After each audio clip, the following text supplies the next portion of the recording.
Welcome to Captive Conversations. I'm your host, Adam from Captive Wi-Fi. Join us as we dive into behind-the-scenes stories of hospitality leaders exploring tech, operations, and marketing through the eyes of the experts. Let's get the inside scoop together. Episode 7. We're getting there. Had some technology challenges last time, but I'm really excited to share this specific podcast with Mike Enslin from Lightspeed. I'm loving my side-by-side chats. It was actually like a really nice conversation. We talked about the importance of communication, hospitality, looking at Mike's career, where he came from, when the jump to Lightspeed happened, their innovations, branding, and we talked about future trends, partnerships, a bit of AI stuff, and also some interesting things about the platform and how it works and new things that are coming. So this is a really good one. I hope you enjoy. Thanks.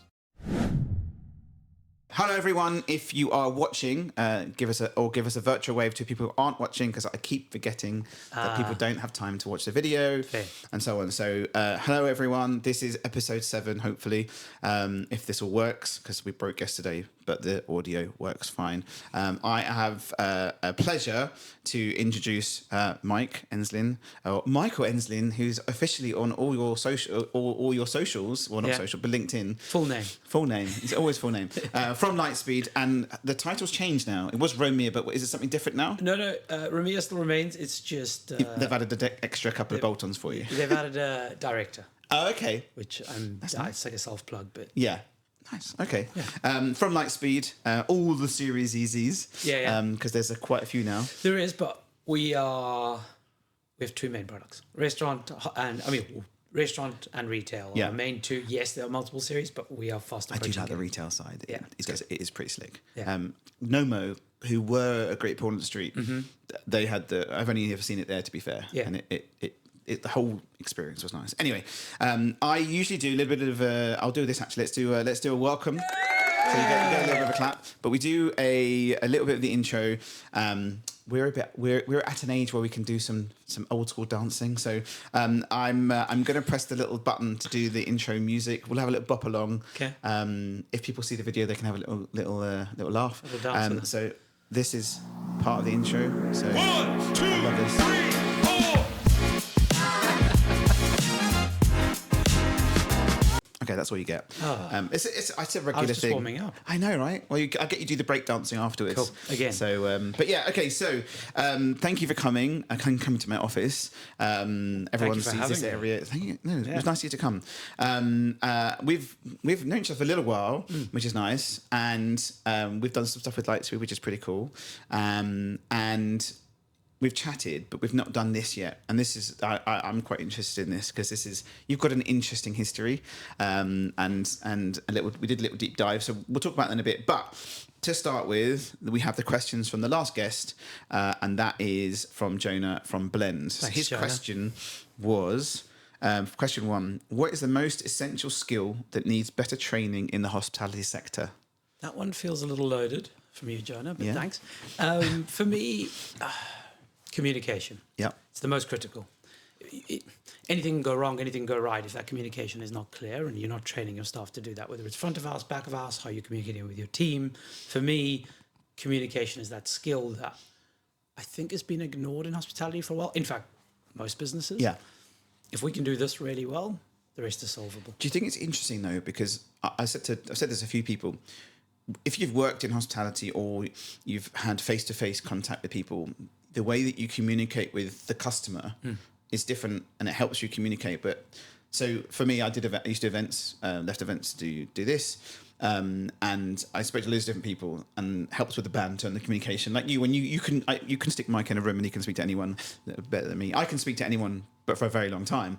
But I think hospitality has grounds you a little bit. But it's interesting because the communication internally is very different. Very. So if you're talking to the customer, you can deal with a difficult customer. But if you're talking to your manager or having that communication internally, it's not the same. It's not the same. Yeah. So it's a good point. I think that the fact that you're serving someone, you're adding to their service. They're literally arriving to pay for service. Yeah. Right. The food's one piece, but it's one part of a bigger play. Yeah.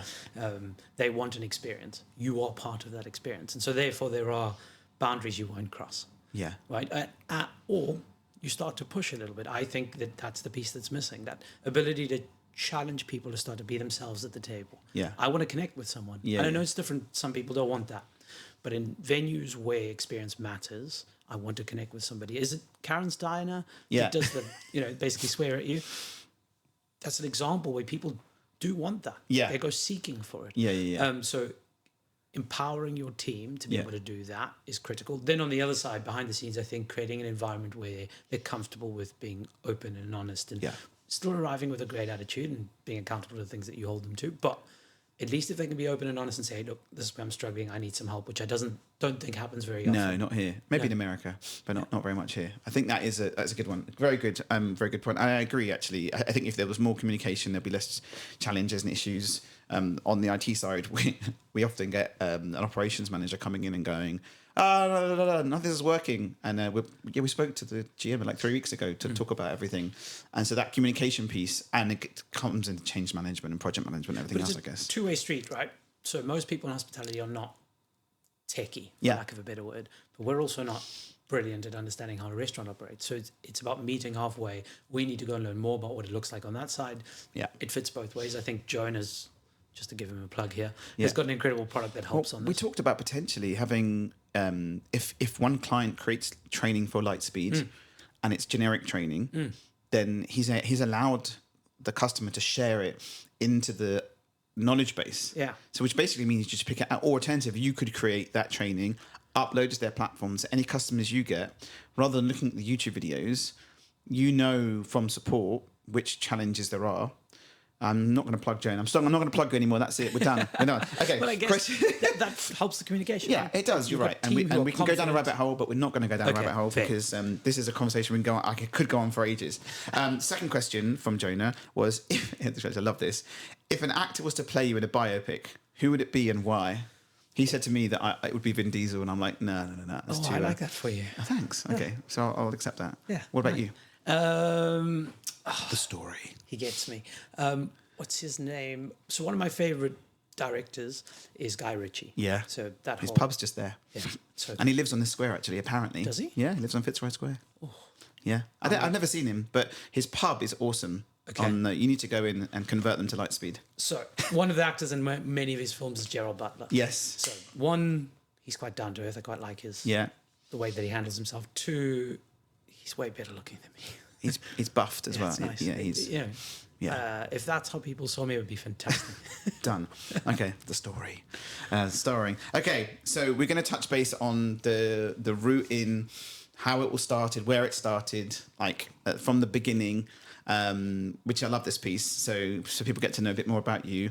They can look at your LinkedIn, but it doesn't say everything. So talk to me about, I guess, first stages of hospitality, like in the beginning or just before hospitality. What was the route? I'm, in case you don't know, from South Africa. And growing up, when you into your teens and you start working or looking for your first job and trying to earn some money, hospitality is the route. The thing is, for most, is that becomes just a place that you stop and then you go into the working world, into business. And I loved it. Like the hustle, the ability to communicate with people. I was put in a place where I got to just make someone's experience unreal for the evening. And I loved that. Maybe a little bit of ego there in terms of being the center of attention, but I just enjoyed that environment so much. I got to communicate with other people. I got to create an incredible fun team vibe. It brought in my love for sport in terms of being part of a good team. So that's where it all started. That bug got me, but you start thinking, geez, where am I going? What am I doing from a career perspective? And when I left South Africa, the reason I sort of stopped everything was I really wanted to challenge myself at a global scale.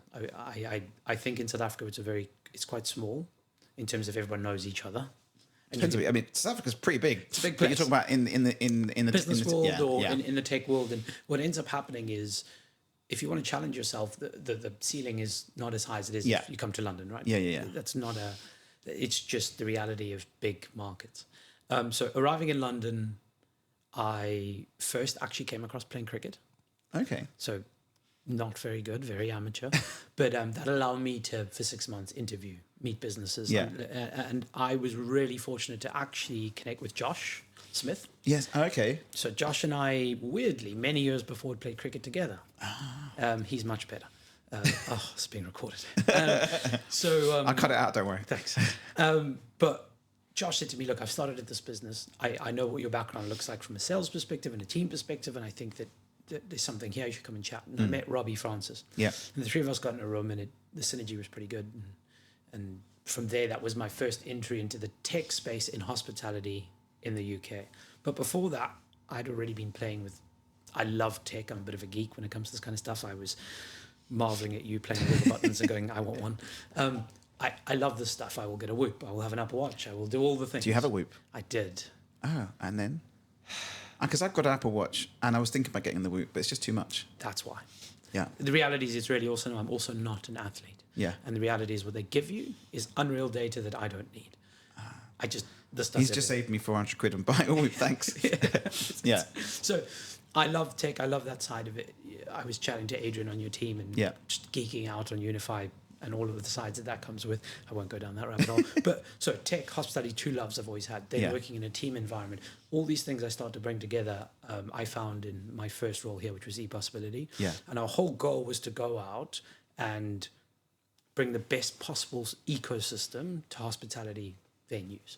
It feels like there's been a change in the last 10, 15 years where what used to be a single provider is now turning into a marketplace. Yeah. Everyone's used to that. You have an iPhone. And through that, you have a whole lot of hospitality people who don't know what good tech looks like, how to implement it. So that was our whole role. We built a service around delivering an ecosystem that helped you grow. And you got what all the enterprise businesses got when you were 2, 3, 4, 5 sites. Yeah. And we felt like by doing that, you would scale and grow even quicker. So that was my entry. Since then, there's been a few jumps and a few different things, but the reality is I've loved every inch of this. I still get that hustle, that original feeling. I still get to communicate with people like you on the tech side. I still get to go into venues. I was in Sketch yesterday, Michelin star in the middle of Soho, marveling. Yeah. They've got Mr. Doodle there at the moment painting the big eggs in the bathrooms. Oh, wow. It was just a special experience. And I wasn't cool about it. Phone came out. I said, can I take a photo? Yeah. I love this industry. I love that it gives anybody an opportunity to start a business, give it a go with something that's personal to them. Normally the story is personal. Yeah. Imad's Syrian Kitchen, coming from his background where he came from bringing Syrian food to London. The stories that sit behind these businesses are personal. I love that. So just to tee into that, when did the phone call come in to say, we want you? Is this the Lightspeed one? Yeah. I mean, well, to be fair, what happened? So was it direct from ePossibility to Lightspeed, or did you do stuff in between? No, there was some things in the middle there. Okay. There was, that first jump from South Africa. Yeah. I wanted to test myself. Yeah. And I felt like in 5 years I'd hit a place where I loved the business, I loved the team, and it was an emotional one. But I wanted to go and do more. Yeah. I want to know what it looks like in a funded business who's growing really fast and investors are going grow. And so made that jump into Mr. Yum. Oh, yes. I forgot. Yes. Okay. So the reality is jumped headfirst into that, ran at that as hard as I could. Yeah. It's an industry where there is going to be a lot of change. There is a lot of investment. There's a lot of whoa. Yeah. Anyway, global redundancy at a director level. When was that? August? Yeah. 22. I remember the show because it wasn't. It was everyone. It was you. It was loads. Just there were just other. It was mental. And I don't blame the business. Yeah, It was part of what I was jumping into. It's what I wanted. Yeah. And I had an How long incredible were you at the Mr. Yum for? It was 9 months. Okay. Jumped in there head first, had some fun, learnt loads of things. Yeah. Look back at that. Well, you're on time. the other side as well, so it's really interesting to see on the other side as a tech plugin, right? Yeah, huge. Yeah. So get that. Plus, it's a global org. So Yeah. I get to interact with guys in us and the US. And so now I'm learning all these new skills I've never seen before. Then I have this moment where I get to make a choice. For the first time ever, I don't really owe anyone anything. Yeah. I'm not making this big move, and there's just let me breathe and have a look. I didn't want to leave the industry. I love it. Yeah. Unfortunately, this is me. Or fortunately. And by absolute luck, Lightspeed had a position open as a what was then a country manager. Yeah. That was the role. That was open. There was a role at Dojo. There was a role at workforce management. There were a few, and I had some really fun conversations. But my normal way is, I think I did 42 interviews in 14 days. Blimey. Yeah. I wanted to find out Yeah. what's out there. And I spoke to weird and wonderful businesses all over. But ultimately, those three are three big conversations I had, and I was really fortunate and privileged to be given an opportunity. I actually said no to Lightspeed first. Okay. For me, financial services is the place that I had a huge gap, and I wanted to learn more. Dojo was growing rapidly. Yeah. Still are. I mean, it's gone crazy. I wanted to know how, what, why. So go head up that enterprise sales piece was really interesting. Got there, spent 3 months there, and the reality is I got most of what I wanted. I learned what they were doing, I learned how they were doing it, and there was an incredible business there with incredible people, but wasn't a fit for me. Yeah. Like I did align differently. I need a bit more autonomy to go and run a team and grow something and build something new. And fortunately, that Lightspeed role was still open. The now MD, Liam Crooks, and I had a couple of conversations, and I really have a big appreciation for him, and I had a lot of fun with him over the last 18 months. Basically said, Mike, you need to take this role. And Adrian Valeriano was also in at that point, and between the three of us, basically the answer was yes, come.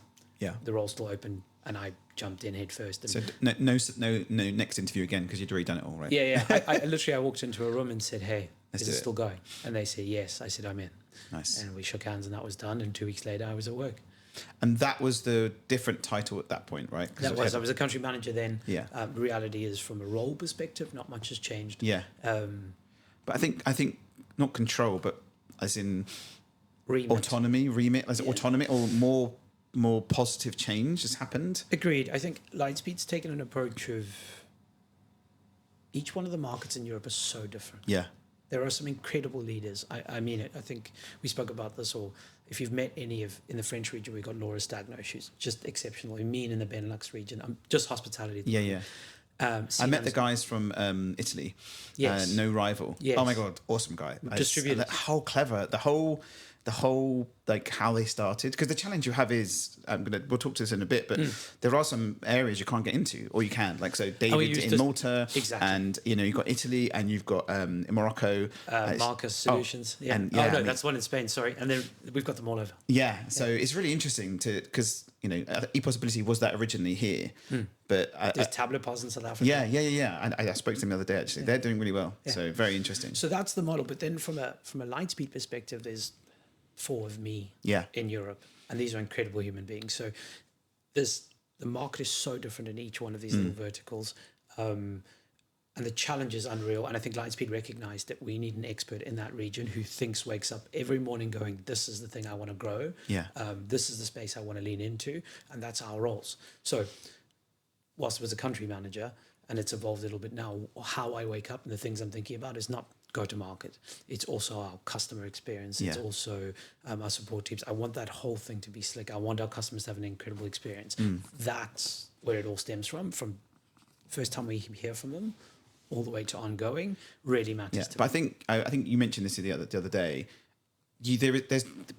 Prior to you, there was lots of different steps to get what you need to get. Yeah. Right. So now there's a little bit more fluidity, I guess, of you and your experience and breadth of what you do. It's more over, I've got an idea, let's talk about it. And then rather than having to go through 5 different steps, you potentially have a easier way of pushing it through. Agreed. It's a huge amount of trust that Lightspeed's put in me and in people in our role. But when there is genuinely a very strong leadership group at Lightspeed. If you look at our C-suite, and then you look at Liam, and you look at the group that I operate in, there is some skilled people there. Why not invest in that? I agree. But it's a big step, right? It's a dangerous step. It's changed because there still are resellers here of Lightspeed that will do their thing, and then there's you guys, which is nice to see, because if someone wants to go speak to the horse's mouth, they can. Well, we have different routes to market. We have our team who focus on our core markets. Then all the markets we can't get to, we have distributors, but we do also have distributors in our same market because there's no harm, right? It's business. Yeah. Business is business. And the nice thing is that we interact really nicely. It's not we really do care about partnerships, whether that is integration or distributor. Yeah. And it's at the core of how we behave, especially in this market. I love that's how we operate. That's how you and I have done. this really matters. And so it gives us access not only to the market, but in my opinion, if you look at the future of most tech industries, a marketplace is normal. Yeah. We're all doing it. It's in your pocket. It's on your watch. So why should we be any different? Yeah. I think that's our competitive edge in the market, is that's how we operate. Whether that's a distributor or an integration, we are a community feel, which I think is really similar to hospitality. And I think it's the biggest change I'm seeing in the space. Quick favour here. I'm just taking a quick break on the podcast just to say I would really appreciate if you can click the like or subscribe button. That helps us grow. We're very new and I would really appreciate it. And on with the show. And so then turned into let's build a sales team. So, I mean, because that wasn't here before, and it's a nice growth of what you've got. Because there's a need. I mean, London is ridiculous.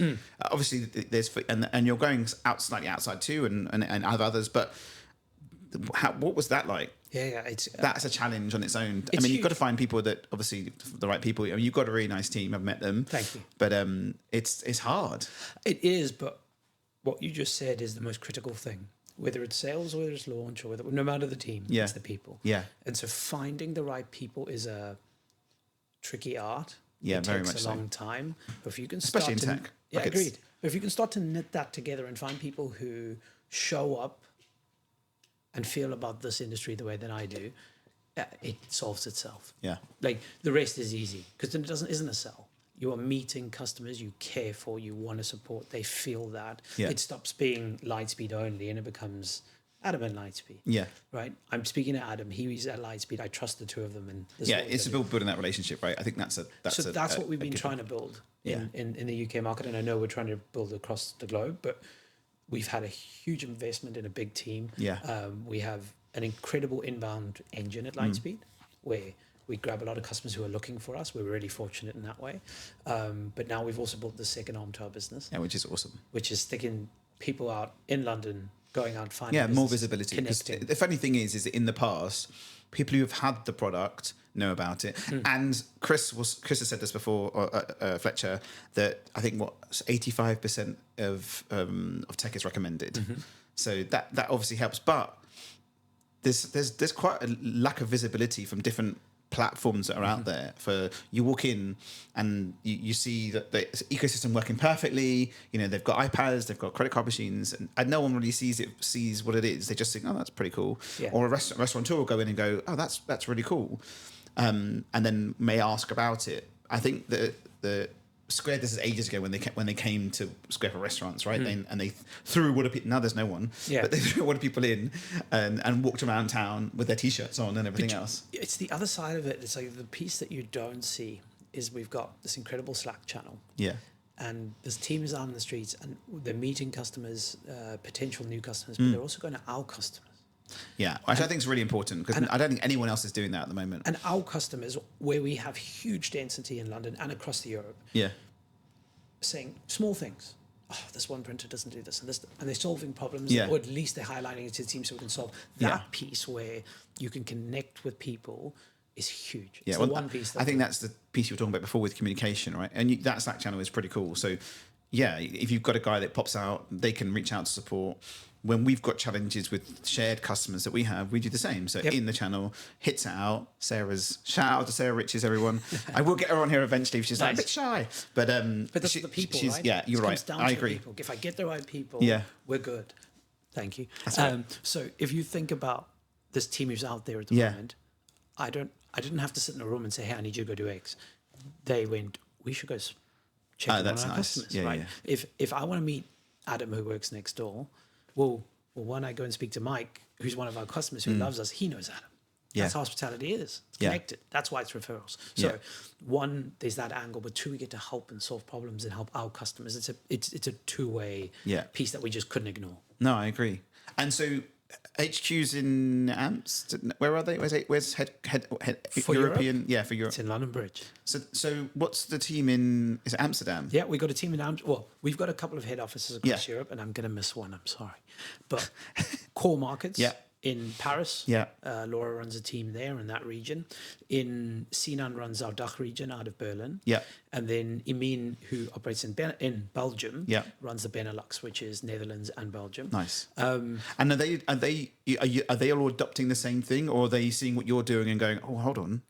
Honestly, Yeah. those three people I've just mentioned are unreal. Yeah. So they are doing the same thing, have been doing the same Amazing. thing. I mean, Sinan's just joined. So we've got this incredible ability to get together, share these ideas. Yeah. This is a combination. Everything I've said now, I'm stealing some. Yeah. It's not all just me. Yeah. We've created this collaboration awesome. where we. But then you can bounce back, because I speak to a couple of. We have a partner in the Netherlands, Lawrence from Piggy. Hello, and he says it's really, because he's over there and he speaks to people over here, and it's really interesting because he's like, you guys and the guys I speak to in the US who have salespeople here as well are a bit like, the UK is very different. You're very. It's like, so he goes, we can sell to people it locally, and they go, I love the product, it's great, I want to buy it, let's go. And then he's like, over here, you guys say, I love it, and then disappear. Yeah. Because it's definitely a British thing. Yeah. And another guy I spoke to the other day was like, I wish the people in the UK would be a little bit ruder. Yeah, and I was like, what do you mean? He goes, I wish it'd just be upfront. Just say no. Because he goes, yeah, just say no. Just say thanks, but I don't need it. Rather than we'll look into it and come back to you. I see this as one of our competitive advantages. We've got cultures from all the products that we've brought together, from all the teams we've brought together. Every region's completely different. So our product is unreal because we've had to learn from each one of these markets, right? So fiscal requirements are different in everyone. God. Then, you throw in service charge, you throw in, everywhere's just completely different. I just want to roll back on that very quickly. Explain to people here, because they might not know, what fiscal requirements are, because it is just I think it's a bit of a joke, but I mean, it's a good benefit for the government. Well, it's basically right. So if I'm not mistaken, I'll try. Every transaction that is taken has to go into a government server to get an ID and then printed on that receipt. Correct. Right? And each government does that slightly differently. Right. So you've got to be fiscally compliant in every single region. It's not Europe. We don't just have one way of working. Yeah. It's different everywhere. Yeah. And so you've got to be able to do that. Then there's the nuances of the tech of how you serve people and the pieces that you need. It's one of our, in my opinion, it's why I feel like we have an unfair advantage. Yeah. Because we've got this, we're just evolving. Yeah. In every single region so quick. We're getting so much feedback in so many different ways that it means that we can just iterate. So and then obviously there's the US, right? So technology changes or production, is that a mix from there across Europe and here? Where does the new tech, obviously it's coming soon, everyone. I'm doing an unboxing, so I'm very excited, and I signed my little document, so it's coming soon, so I'm really excited to do that, and I'm going to be doing others too, so don't get too excited, but there is some really cool stuff, right? So there's the little slide-on thing for the iPhone. There's the other all-in-one devices. Look, I think where's it coming from? Where's it being developed? All over. Yeah. So we have a big warehouse in Berlin for Europe where we distribute out of, but we have distribution pods all over Europe. I think if you look at Lightspeed as we've got three core arms. Yeah. Hospitality, retail, golf. Yeah. If you look at our retail... I didn't know you did golf. That's good, huge. JD, our president, original product was the golf product. Oh. He will say that we got the product for him, but the golf product's also pretty good. Yeah. And if you go and look in the US, our retail pillar is huge. It's where we're really, really strong. If you come to Europe, our hospitality pillar is just obscene. Our density is huge across Europe. So those are two core pillars. That's not to say that we don't have the others in all the other markets. And in the APAC region, we have both as well, doing really well. But that's where you see most of the innovation happening, right? So where we're going to take all of our retail trends. Because retail is way ahead, right? So you look at Tesco's and loyalty and other bits and bobs. Generally, from what I see, retail technology is light years ahead of hospitality. Well, they've just we're behind, been touching right? customers for a lot longer. Yes. Did you know what I mean? They've been interacting with customers, learning about customers for so much longer, which gives us this advantage. So in the US, that's where all the innovation is coming from. Okay. In EMEA, a lot of the innovation is coming from here in terms of learning from all of the markets and then feeding it back into the team. And we've got an incredible product team spread across the world. So we get different views. It's Nice. that competitive advantage, different people. It's not just one sector, right? It's 100%. across. We don't just keep a team in a single place Nice. and we only learn from there. We've got all these markets all learning different things and then testing in each. So we've got the tableside device coming. So then hold on, let's go back a bit. Sorry. So there's 3 sectors, right? But then I think there's 4. There's 3 types, right? There's golf, there's retail, and there's hospitality. But I think a 4th piece is payments. Well, those are 3 industries. Yes. Then we've got verticals that we operate in. Okay. So there's merchant services. Yes. EPOS. Yeah. Inventory. Yeah. Workforce management. All those little pieces, that's merchant services. You've then got supplier services. Yeah, but what you guys don't do inventory, do you? We have got from Counter. We brought in that we have. So you've got a basic. We do have a basic inventory. Okay, program, fine. But we integrate with all the market Yes, of course. So when did I'm going to go into? I'm digressing because I do have other questions, but that's okay. We're going in. So this actually goes into the next part of the question, which is innovation and hospitality. So payments. Yeah, it's a big thing, right? Yeah. When was that when was the decision of like we're going to go and become a provider? Like, I think it's not. I mean, going from a ecosystem / POS platform to then adding in payment. That's not a small feat. That's like a whole new team. Agreed. Look, about 4 years ago, if you think about the 2 fundamentals for why you add this to your business, one, it's commercially a pretty good business to be in. Financial services, of course. Just be open. It is a good business to be in. But 2, our customers, I'm talking hospitality specifically. Yes. When something goes wrong on site, if we stop taking payments, they stop making money, they stop growing, it's a problem. Yeah. But there's no other way around this unless there's cash, which is very rare. Yeah, gone. If the Wi-Fi goes down, to plug captive Wi-Fi, or if hold on, to plug captive Wi-Fi when the Wi-Fi goes down, no, it doesn't go down. But that's captive's just the guest stuff, so Agreed. Nothing to do with support with yeah, thanks. Those. Sorry, I lost my train of thought there. Payments wise, yes. If that goes down, we get the blame. Yes. Right. We get the blame anyway. Yeah. Lightspeed, what's going on? Yeah. We had no access to Yes. that. So if we really wanted to solve what was a core problem for one of our customers and get into a good market, yes, you go and put on payments, and we spent a lot of time looking into this. So we partnered up with Adyen. We white labeled that payments. We're there. I mean, they are. They're online first fit, right? So they just think differently. Yeah, whole different ecosystem. Think it's such a small thing. In every single person, one of our cards is a small ID which says language. Where is this card come from? Where's the bank from? So when you plug it in, if you're French, it will change to French and change everything about it. It's so small. But then you can put into reporting to see which. We can talk about that afterwards. Yeah. But so my point is, So firstly, nice. The first 2 catalysts were, one, it's a financially good business to be in. 2, we felt like it was a problem our customers were having at a huge scale. We couldn't solve the problem. We were dependent on partners always. So those were the first 2 catalysts to move. Then, when you look at our data analytics tool, and can we now start to share proactive data with Lightspeed customers to get them better? Yeah. Guys, this is one to listen to. Sorry, go on.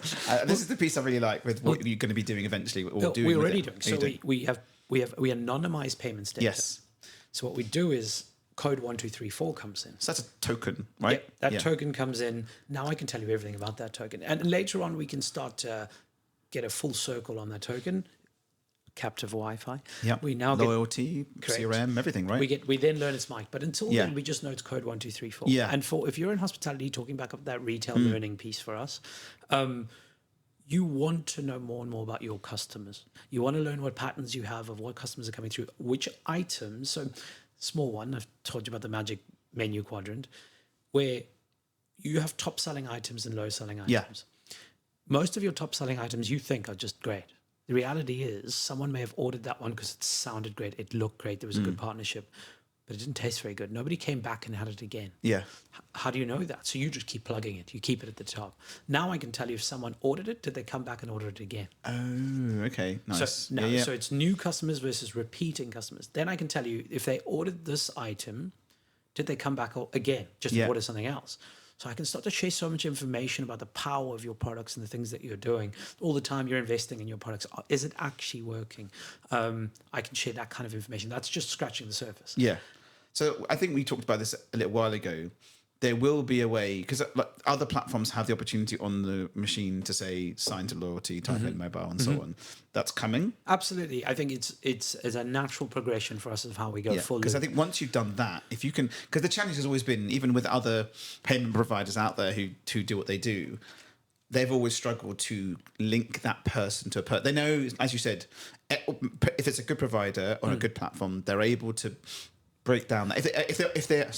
If there are only payments, they don't have much information, but they know when someone's coming back. But now you're linked in. Agreed, but I'm going to throw something out there. I don't know if the payments is the best time to capture my information as in who I am. I think there are other times where I'm willing to give it over that are better. So it might be an email. I know that sounds terrible. Yeah. It might be a text. It might be in the app. It might be different ways. I think app payment, I want to pay and I want to move. Yes. So now I've got information about code 1234. We don't know it's Mike yet. Yeah. Then you capture me in a way that I'm willing to give. So I said, this is a brand I really enjoy. I'm willing to give my information across, whether it's to get something or to just be a part of this brand that I love. Then we need to connect those two. Yeah. That's the point that I think it becomes magical, when I can start to learn about someone who said, I love this brand. Yeah. I want more from it. And I'm happy with them learning more about me. And they've had all this information which they've used to get better as a brand. But then I've said, hey, connect those transactions with me. And I want you to know more, and I want you to get personalized with me. That's where it becomes powerful. So I think I've sent this to you already. Adyen does allow you to, I think I sent this to you as well, to bring up a pool, check if you've got a wallet for that brand. Yep. If that happens, you've then potentially linked it together, right? Agreed. So, but it all comes back to the original tech. Yeah. Being able to do so. At your core, do you have the ability to do something like this? Yes. So will we go full circle? I'm certain of. And we've got the team and skills to do so. I mean, that is just because I'm with you. I don't want to type my mobile number into a terminal. It's just not. It's not for me. It also just slows down the whole process. Yeah. That moment there is often can be very.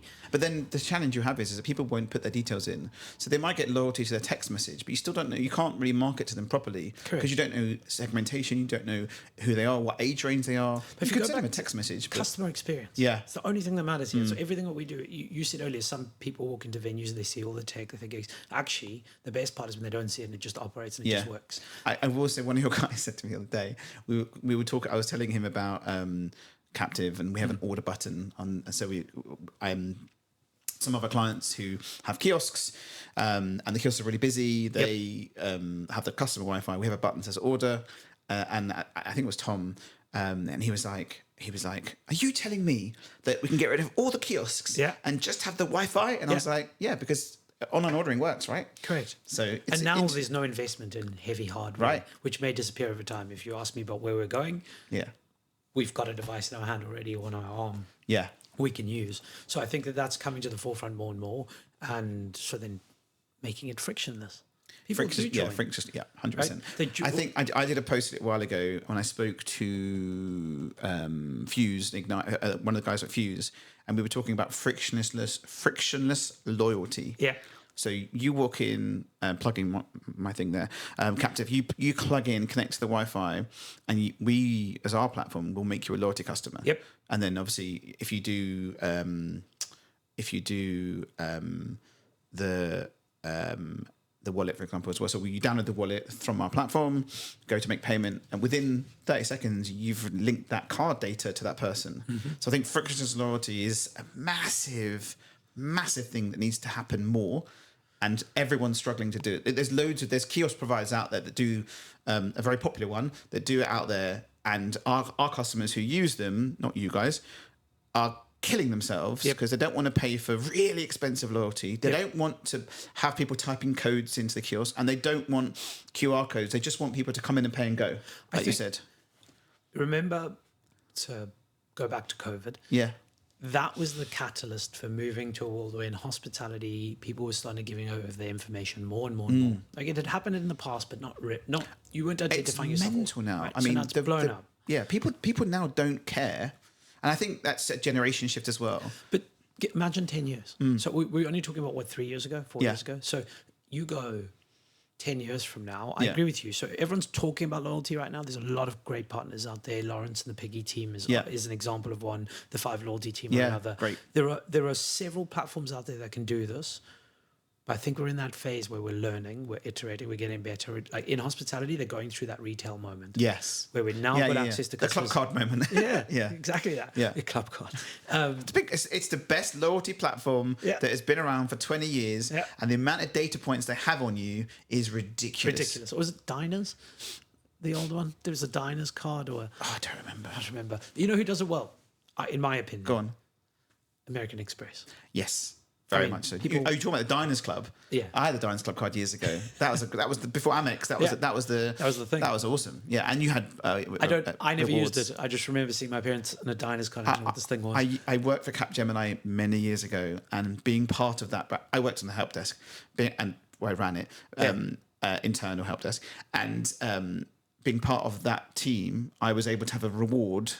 Not to use it for the company, but get it for myself. I had it for years. Wonderful. It was before Amex. So people, well, not that Amex was here, but everyone accepted it. Even like all the Indian restaurants, everyone accepted it. Yep. It's sort of died a bit now, but. And for me, American Express have done that fairly well. Oh, awesome! People want it. Yeah, They could, like, but not only that, the points rewards, the Amazon linking voucher. circle. Yeah, it's really clever, and also. A shout out to Crowd. Hi, Crowd. Crowd. That platform has done really clever stuff with hospitality, with doing I guess rewards, but campaigns. Really clever platform. So I think Amex is definitely way ahead of the game. I think this is. It's almost you just need to be a bit more patient. I need to be. There is I'm a with time you as well. gap I want here. it to be now, right? Yeah. I want it to be. There's all now. this time gap here where I think we're learning the lessons. I think one of the key advantages we have is looking at retail. Yeah. That's where we learned most of our lessons from, and we can continue to learn lessons from now going into this phase. And I'm firstly, you have to have the core product to be able to do it, which I think we do have. In fact, I know we do. And now we start to iterate. Now we start to create that full circle moment. So I think in the next 3 to 5, that's the real change you'll see. I have to say, I've been hopping on people for ages. Apple. When you go into the Apple Store, they've always had, which is basically the device that you have, the iPhone with the little reader on the back. And I've been asking for years, why can't we have this? And there was a company in Stockholm like 5 years ago that built it themselves and never came here. And that's nice to see because it reminds me of like walking into the Apple Store and, doing that first experience. Yeah. Well, now we've got that tableside device. Yeah. So you've got this. So this for me really matters. It's the execution. You've got a cover that just slots into a box, charges itself, keeps it charged on the floor. It's something people forget about. All the time. It's an iPhone. Yeah. But you don't know it's an iPhone because we'll guided access and we'll lock that thing down. So it feels like a device. And now I'm leaning on Apple infrastructure, the market leader. So it's just fast, it's intuitive, it's easy. People know how to use it. Yeah. And then I've got tap to pay. Right. So now I've got. So you don't even really need the bit at the back, do you? You could just use the. So the only reason that piece exists is because if I've got to plug my card in for whatever reason, which is so rare. If we just go phone to phone, reader at the back. If we go to phone, I'm all good. Yeah. If you just want to tap your card, I'm all good. But at any point you hit a limit, got a battery in it as well, or not? It does. Okay, interesting. It's just it's nice. So good. Yeah. It's so seamless, and it's using the latest hardware. It's using the best in breed. Yeah. So this isn't dependent on I need another version and I have to upgrade the thing. It's Apple. Yeah. Awesome. So you've already talked about it, to be fair. So you've already talked about different markets, which is really interesting, and different regions, which is really good. But we can sort of tee on to the future. I mean, we've talked about the future a bit as well. Yep. But is there anything else coming potentially? I know there's like your reporting modules all done now, right? That's all there. So are you allowed to share anything? Yeah, I'm going to try. Let me see what wording I can get in here. Yeah. So I think that you look at reporting in 3 ways, and shout out to Stuart Miller and our team who gave me this. Firstly, you look at normal reporting, which is about you. Yeah. Every day, how do I report? What am I doing? The second part of reporting is me versus myself. Show me like for likes, week on week, year on year. And those are really important to see how I'm going. Yeah. The third element, which you require density for, is to start looking at me versus the market. So I don't know and cannot confirm whether we're doing anything like that or not. Yeah. But if you've got density in a market, yes, which you do, you can start to be looking at things like that. And I think that's where our thinking is going. So could you? It's anonymizing the data, right? And it's anonymizing the Yeah. data and then showing patterns to see how you're training. So in theory, Yeah. everything that we're trying to do Yeah. is that if you're using Lightspeed, the business next to you who isn't will not perform as well as you. Yeah. I will be able to give you systems that are just slicker, easier, plug into other things that will generate 1%, 2%, 3% every day, just a little bit better. Yeah. After a year, you're just in another position. Then I start sharing information on how you can get that extra leg up. So this competitive advantage of I use Lightspeed, Yeah. I run a better, slicker business that grows faster is where we're trying to move to. And everything we're thinking from a product perspective is how do we do that? How do we give our customers a leg up at every single point and create an exceptional customer experience? Those are the two pieces And then I'm going to touch on the word that everyone's talking about, AI or machine learning. So we're utilizing some of that as well in reporting and analytics. So imagine every person comes in and pays. That's a huge amount of data we've got. So I don't want to go and look at code 1, 2, 3, 4, 1, 5, 6, 7. What I want to know is scan my information, tell me what my patterns are. Yeah. I know that everyone comes into my business, orders a burger and a beer, and it's this burger and this lager. That's your 70% of your customers. Yeah. Then you've got a small niche who do this. So it's about trends. That's where we are going to be sharing trends, proactive information about what you could just make a small move to lean into your customer base or start to open up a new one. Yeah. That's where it starts to get interesting. Yeah, because in the past, it's just, no offense to the term, but it was just a pause. It was a screen that did bips. Output to function. Output to function, right? And that's all it did. And back in the day, a lot of the platforms did that. Things are changing now, but I think some people like you guys are following the wave. Yep. And obviously you have retail, so you have the benefit, as you said, to pull in from all the different regions as well as that. But I think that's massive. Yeah, it's huge. I think that there's change. So basically you're creating a tool set to help come because for us what we see is if we can help the customer make more money and build their business, they'll open new stores. Same for you guys. We're in you this can give together. them the tools, properly, proper partnerships. If we go back to that original discussion where you said we're in the three verticals: merchant services, supplier services, financial services. Yeah. Then you've got consumer services, QR codes, that side of things. Then last you've got data services. You join the Lightspeed family. Those are the 5 places we're just going to continue to invest. So it's not only payments. It's you can get capital from us, cash advance. I've heard about that. Yeah. So now I'm investing in helping to grow your business at better rates than you're going to get on the market. Oh no, we're literally funding you to get extra. We're giving you a competitive advantage to get to a place where you can grow. We're then helping you do it. Are we a business and are we succeeding from this too? Absolutely, but at least we're in this together. Yeah. This isn't we do X and you need to pay us for doing Y.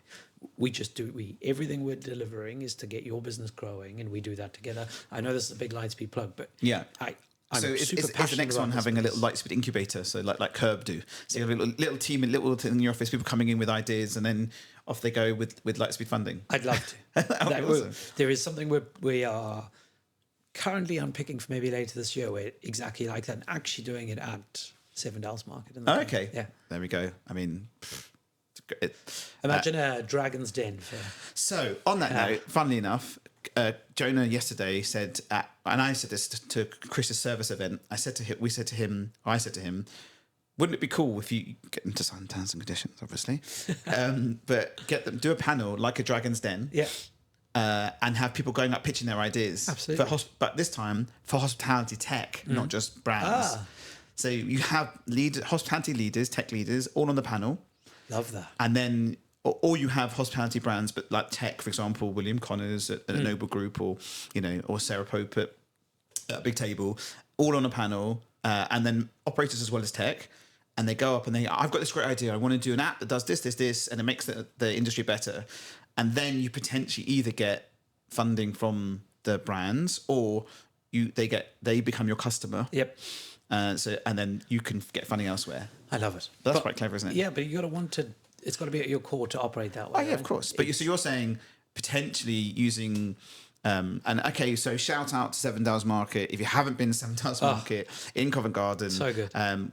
Awesome place. We work with other food halls too, so I have to shout out for Market Halls and Sessions in Brighton. But we work together on Seven Dials, and it's an amazing place. And they've got some new traders now, which is even better. They've just launched their impact report as well. They've got a new sustainability report that came out. I went to that for their Curve Ventures on the other side. It's unreal. Second year they've done it, and the amount of energy they're putting into giving back to the community of hospitality it's unbelievable. But I love as well the incubators and that sort of stuff. Bring it because there's always a challenge to. I've got an idea. I want to do this, and if you need the expertise, off you go. Yep, and it's not that anybody is not accessible in their team. I love this. Yeah. Andrew, the MD, literally spent time with one of the vendors who said, financially, I don't understand how this piece, he was like, well, next week, me and you, half a day, let's get together. I'll walk you through it all. That's amazing. It's just everyone's accessible. Yeah, that's at their but core. their team has changed. So I think Chris, who runs the 7,000 now, is awesome. Andrew, different brain. Yeah. When it comes just to brilliant, but genuinely cares. Yes, His core wants to help, and I love that. Yeah, and they've got Berlin coming. Are you doing? Yes, of course. We're in this together for the long haul. Well, they've got the US as well, but that's a JV, right? Yeah, solo wall with IKEA, which we've also delivered. Which is, are they using? I didn't know. Yeah. Okay, awesome. That's one of the benefits. Yes, the global access to what we do. All right. Yeah.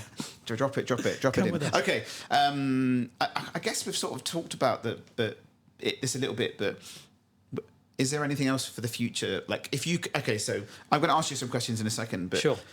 Lightspeed in 5 years, or 10 years, or 5 years, or even earlier, is that knowing your customer, giving the customer more report, giving the customer more tools, or is it just no tools, nothing? You just walk in and walk out like Amazon, I think it's a tough question. Yeah, it's a good question. The reason I say it is because tech can move so quickly. Yes. You have to have the infrastructure to do so, which is the thing I think we have.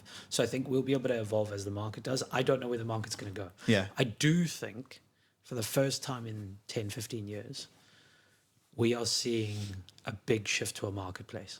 There's being a big shift to, I want core infrastructure that's very good, and I want to plug in and plug out what I need so I can get access to my customer. So I will say to you that, and I mentioned this the other day with Kitty, and more and more people have said this, and Olivia Reed from Market Halls now said that in an event, I wish suppliers would just grow up, which basically means just give me an API. Yeah. So work together, right? And you have that. There are obviously hoops to go through, but you don't have to go through, 90 million conversations to try and do stuff. And you have partners that have already built the infrastructure in. I think you've got like 3 or 4 that are already built in. Correct. So they could go to them and say, I want to build an integration in. And we genuinely invest in this. Every week we have a call where I'm just seeing more and more on our sort of external API facing documentation, which one of our key focuses. Yeah. How do we start open up, let people do it, right? Because this marketplace is a decision that's already been made. Yeah. Why should it be any different? I think I spoke to Chris about this one. Strava, right? I think it's gamified working out in a really good way. Yeah. It frustrates me, but I also want to do it. You don't phone someone to say, hey, can you connect my phone? And it just, you plug in, you say go, and it works. Why should hospitality be any different? And I know this complexity I'm smoothing over there, right? Menus, configs, printing. Okay, so rolling that back, if you have documentation, which you do, and you have partners that you do that can, so there's a route to market for a marketplace, that opens you up to so much more. Agreed. Right? And that's when you ask me what's going to change. Yeah. I think the customer experience is going to become exceptional because you can supply to their needs. Bolt it on. You bolt it on. You core product stays amazing, I guess, and then you bolt on what you need. And as their expectation of tech grows, or of a venue, so I want to interact with you in this way, and that just gets better and better and better, you'll see the whole market start to evolve. So could we see a world where there is no screen and everyone does them? Sure. Yeah. But this first initial move is to move to a world where the customer is expecting that. Yeah. If you go and look at the APAC region, that region is very tech savvy. Yeah. They love it. They want to try new things. They want to push the button. So that's how they What operate. are they doing at the different to us? Well, if you look at the moment? that's where Me and You was born, right? Yeah. And Mystium. Yes. Those 2 core products in that market boomed because everyone went, oh, I love this. Yeah. So Not, I have to. Lawrence Redcat said to me that this is ages ago, if you go to a restaurant in Australia and they don't have a QR code, you're going to have angry people. Yeah. Which is, that's mental. So what does that do for pushing tech ahead? Yeah. Or making Massive. Massive. And they're freely saying, I want to interact with you, hear my information now. So that whole piece will move faster and faster and faster. Yeah. So they've already got delivered by Google out there already. America's got delivered by Google. We don't have it's not here yet. It's again third party plugins, but it's not launched yet. So I think I find it really weird.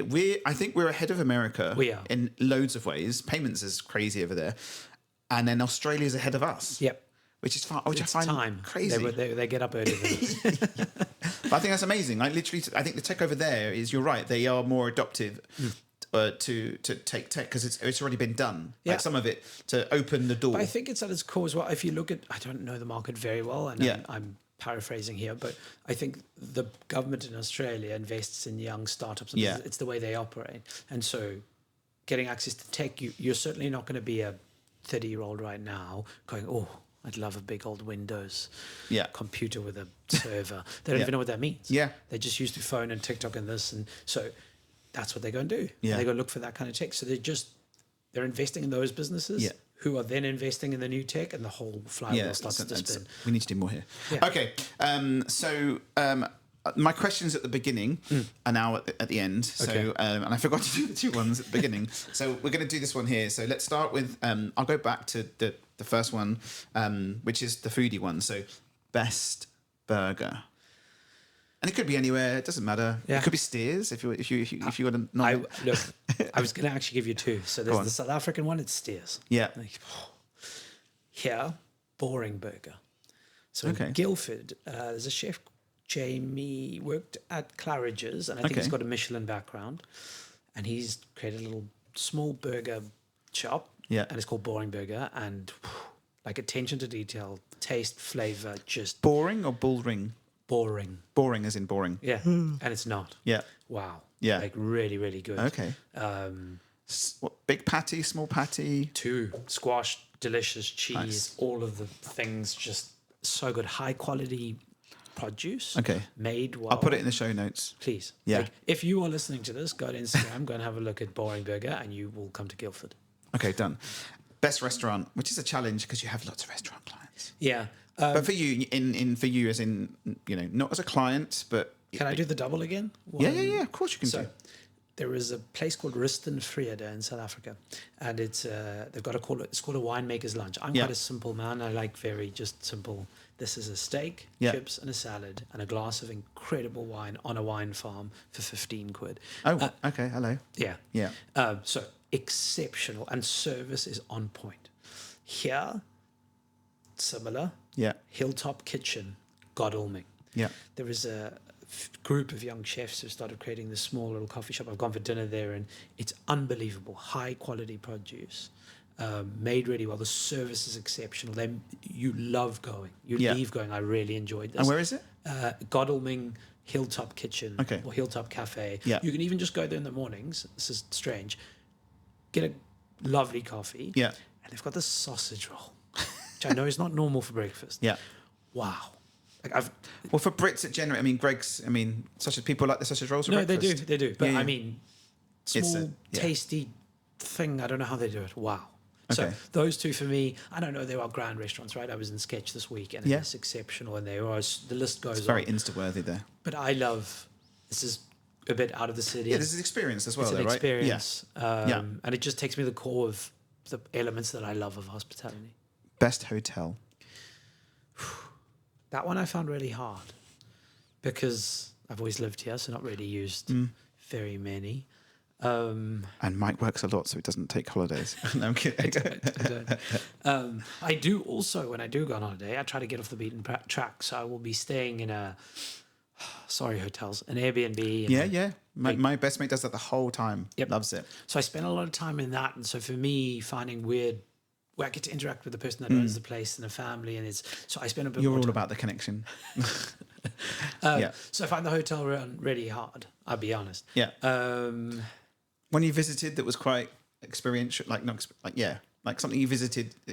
Yeah, there's a couple just the Great Scotland Yard Hotel. Oh and yeah, restaurant. that was awesome. Wow. Yeah. And the rooms there and the hotel setup they have there. The other is the open house. Okay.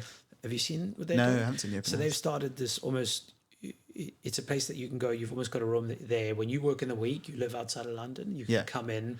Oh, is it the other house? Other house. Oh, Open Chris's house. one. Oh my god, the other house. Other house. Yeah, other house Wow. is different. Just- different game changer. Yeah. But the Great Scotland Yard, I didn't even know it existed when because you did an event there, which was awesome. Wine Thank you. tasting. Yeah. That was Lightspeed.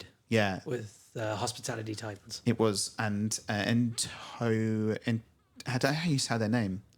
Intrica. Intrica. That's it. Okay. Yeah. And Rabbi from Intrica, Yeah. I've sent you a message. You need to come on the podcast. Yeah. But I did some content with him. He was amazing. Yeah. That was an awesome experience. But that hotel is, I walked in when I was a bit lost. And the guy came straight up to me, talking to me. And then his colleague was talking to another family, talking about the area. It was awesome. And then the room is exactly the same experience, just high quality. It feels like what you got at the front door. And then the other house, I mean, the other house is, I haven't had the opportunity to stay. I've had a tour. I've had a look. Yeah. Yeah. They happen to use Lightspeed. They do. But I think that's, like I said, I'm actually a big fanboy of Lightspeed, as you know. Yes. And so going to our customers, experiencing how they're using it is. But I think their tech's pretty good though as well. It is. Chris said that their tech is everything's all integrated, singing and dancing. Yeah. And they've led that marketplace sort of Yeah. all. They've said we want best and breed, we want this to work, and it needs to be seamless. It needs to just operate. Our experience is what matters. Yeah. I come back into this, but I will say as well, the interesting thing seeing in hotels with the link that you have to Opera and PMS platforms, one of our clients and yours, Broadwick Hotel. Yes. I was actually quite happy to not see, no offense to Microsoft, but not see their tills in the F&B and see Lightspeed there. Of course. It's much harder move to move that operational tool in a hotel, right? Yeah. That's a big move. Yeah. But then if you're starting from beginning and you make that decision, then it's not so hard, but moving otherwise.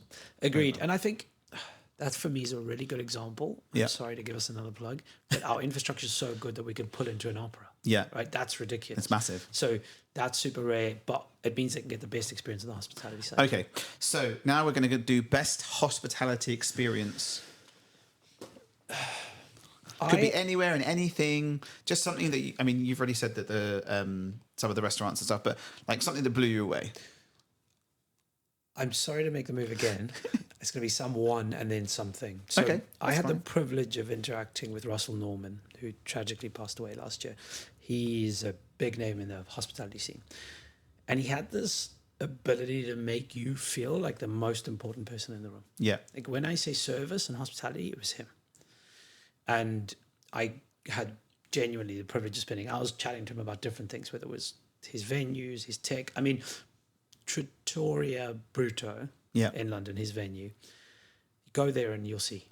Like he's using Lightspeed as an example. He's using tech. He's using multiple pieces, but you don't know. Yeah. Your bill still arrives handwritten. Oh, in a really? book, and it looks and feels, and every waiter makes you feel like this is the best night of your life, and you are the most important. You're sat in what feels like a mafia movie. Yeah.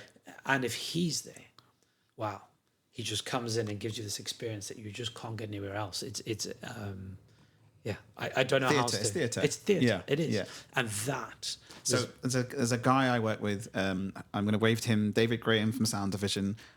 He's an old school boy, and he doesn't like tech. He's very afraid of tech, and he still calls the restaurant to do the booking, and he would love a piece of paper bill at the end. And Russell just knew that. Yeah. He knew that it was important for this environment, Yeah. that piece needed to land. It doesn't mean you couldn't get a bill as well if you wanted Yeah, a of grid course. division, and he had all the best tech. But he made that feel a specific way. He made you leave knowing it was his venue. Okay, I will put that in the show notes. I might visit. Where is it? You'll catch me off guard. Okay. I'll send it to you after. Yeah. Trattoria Bruto. I'll put it in the show notes. Okay, so last question before you ask questions is the hospitality tech. And you can do as many as you like. There's no restriction. You just can't name yourself because you've done that throughout. So it could be anything, really. Whatever you fancy. I'll be honest. For me, if I'm talking favorites, I just love what's happening in our space right now. From captive to, and that isn't just a plug, I mean it. There's incredible people out there. You've mentioned several of them, from Josh and the Me and You team, and Lawrence and Stalkit team and Christoph. And if I can keep rattling off people and products. We've got people out there right now who are trying to get better and better and better, and they're trying to create this experience for customers, our customers, that is just seamless. So honestly, favorite, the list is long. I can't pick one. I think So what I'll do is I'll put the list of the marketplace on the show notes for you. Please. Is there a list of the marketplace? Of course. There you go. No. So there you go. Yeah, I think And people can just scroll through and look for themselves. I think it should. And I really think that there is a group, because your original question was the best. Yeah. And for me, then I start thinking about big brands like Apple, who just, for me, are market leaders. Yeah. But that's not where we're at yet. I think we are. But I think everybody else is, and including us, are trying to iterate. Yes. We're really trying to make it Well, better. if you have the technology, which you do, if you're able to make the micro changes throughout the process rather than the big change, because obviously there's updates all the time, right? Agreed. Bug fixes, updates, development team, you know. And our customers don't feel it. They don't know. Yeah. But behind the scenes, that's what's happening. And I think in our space, in our verticals, workforce management, inventory, you go market man, Epic based, changing the game. Yeah. Right? Starting to push the big players right out. But not only that, but some of this, if you start small with the right tech stack, this is where I guess Chris at Tech on Toast and other consultants that come in place, where they go, right, let's pick the best pieces out and roll out. Agreed. Because that gives you, I guess you're now saying you have the option to choose best of class, you guys. There are others too. But choosing one ecosystem that you can then plug everything else into. Agreed. And I mean, and then people go, oh, I want to log into one place, see how my business is operating. Right, Tenzo. Yeah. This all exists. We've got incredible Listen, Christian's people. coming in later. He's going to get. I think he's going to have to pay me some money. Are my questions for Christian? Oh no. He's not in next. I don't know who's. I think I've got 4 people coming in next week, or I don't know. It's not Christian. Christian is booked in though, I think. Okay. I have other people. If he's not Christian. So yeah, no. I think we booked in. Honestly. Calendly link is out there to people I've given to, so they've booked time in. Thank you. So, and I appreciate you for booking time. Okay, so we are now at the end. Yep. So I'm going to give you a quick Thank you for having me. thank you wave. But before the end is the 2 questions for the next person. And Chris was very lucky because Chris knew who the next person was. So he said, Okay. I know, because I told him. I actually don't know who the next person Okay. is. So it could be anything or anything. It could be next person could be marketing, tech, owner operator, but it's in the hospitality space. I think it's similar to one of your questions, but I don't know if we went deep enough. I love this. Yeah. So for the next person, I think the first question is, give us an anecdote or a story of something that happened in your life that helped define the rest of it. I want to know more about whoever that person is. Something really game-changing. That defining moment. Yeah. What was that defining moment or defining thing? Yeah. That one matters for me. That's good. That'll be like a half an hour of my podcast. And then the second is on the same vein. What are the things we can't see on the CV? Tell me about what life looks like outside of day to day. Because you arrive at the CV, your work looks like X. One of my favorite interview questions. Tell me about everything I can't see. Yeah. Drops the guard, tell you about what you do, what does the life look like on the weekend, because it'll tell me everything about what we're going to do together. Yeah. So second question is, tell me what we can't see on the CV. It's deep. Yeah. Yeah. Mike's very deep. I'm not. I just love people. Yeah. I want to know and more. you love the communication. And I know you're going to talk about tech anyway, so... Yeah. Well, it's a mixed bag, really. So I actually just messaged one of our clients who's an awesome brand. And I said, because everyone's busy right now, people are growing. I said, I want to do a restaurant series on owner operators. Learning the stories. And learning their story, because it's all about storytelling, right? So that segues me on, because we're nearly finished very soon. If you are free on Wednesdays and Fridays, and you need to join this or get your team, because I have told you about it. Wednesdays and Fridays, 6 p.m, Digital Hospitality, LinkedIn Live. Yep. It's run by a guy called Sean Walshoff. Hello, Sean. Hey, Sean. It's an awesome group of hospitality leaders. We watched The Office last time, I think. Oh, did you? Amazing. And it's now on their podcast as well, so they are regurgitating it, which is really nice, so if you do miss it. But it's really cool, because there's some really cool people in there from all over. So Scott Turner, who you know, he jumps in. Sorry. Yes, from Auden. Sorry. Sophie from Grateful pops in. So I'm trying to get more people here join it, because get your anyway, so if you are available, please do join. It's quite cool. Digital Hospitality, Cali Barbecue Media. That's my shout out to them. Nice. But thank you so much. Thank I really you. appreciate you. Give a virtual wave to everyone else, but you can wave to the camera. This was Mike from Lightspeed. What is the role again? Regional director. So I don't say Romeo, because it gets really confusing. Yeah, don't. So, okay. Thank you, everyone. Thank you, Mike, Regional Director of Lightspeed. give him a big old clap. I really appreciate it. Thank you for coming. Can I give you a little bit of love? Yeah. I think this is a big step. You've made a huge move here to do this, and it takes a lot of energy and it takes a bit of leap of faith. And I think you're killing it. I think people will agree on you, but thanks. This is awesome. It's actually someone posted on LinkedIn this week saying, "Oh, is there any other technology podcast out there?" And someone posted sort of Adam Fullman, and I was like, "Oh," and I'm only on episode 8, whatever it is. Yeah. So, listen, everyone's busy, right? Yeah. But this takes me an hour-ish of my time editing. Thank you, CapCut. Isn't so difficult. Yeah, but it's easy to talk about. It's hard to do, and you've jumped into it and you've owned this, and it's. I think you might find I'm a bit like you. We like to talk, so this could go on for 2 hours. So I think for me, I've been doing this for 20 years. I've been doing tech for 2 decades. Yeah. Never used the years because it's better. Smooth. And I've seen lots come and go from tech. We're building software now as well. So I want to hear from people. I love hearing the story of where it came from. And I think people need to know about it because panels are great. You can go on a panel and you can talk about it and they see who you are. And then, like you said, on LinkedIn, you can see their CV, but what's not on their CV. And this is what I want to bring out as well, right? So people don't know your history as well, which is really interesting. So how can people find you? So it's, I guess, on LinkedIn. Yeah, LinkedIn is there. Do I plug my email? How's it work? I don't know. Probably it's up to you if you want Not to. giving phone numbers. You can. My WhatsApp is no. Yeah, no. Look, you can find me on LinkedIn. Yeah. Michael Enslin or Mike Enslin. Otherwise, head to the Lightspeed HQ website, and if you reach out on there, it will eventually find its way to me. Or you can stalk them at London Bridge. Correct. Yeah. Come join us in Hayes Galleria. It's a nice office, actually. To be fair. Okay, thank you very much. I'm going to do one more. Yeah. Thanks, Amazing. Cool. Awesome. I'm